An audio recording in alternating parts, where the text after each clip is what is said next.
అండతో అక్రమ నిర్మాణాలు. హైకోర్టు ఆదేశాలు బేఖాతరు చేస్తున్న పోలీస్ బాస్. మామూళ్ల మత్తులో స్థానిక పోలీస్ యంత్రాంగం.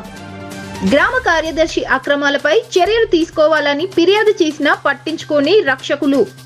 మెదక్ జిల్లా మనోహరాబాద్ మండలం ముప్పిరెడ్డిపల్లిలో కొనసాగుతున్న అక్రమ నిర్మాణాలు. రియల్ మాఫియాలపై హైకోర్టును ఆశ్రయించిన మెదక్ జిల్లా మనోహరాబాద్ మండలం ముప్పిరెడ్డిపల్లి దావూదాలి. అక్రమ నిర్మాణాలు ఆపాలని పోలీసులకు ఫిర్యాదు చేసి వారం రోజులైతున్నా పట్టించుకోవడం లేదంటున్న స్థానిక కార్యదర్శి స్వామిగౌడ్.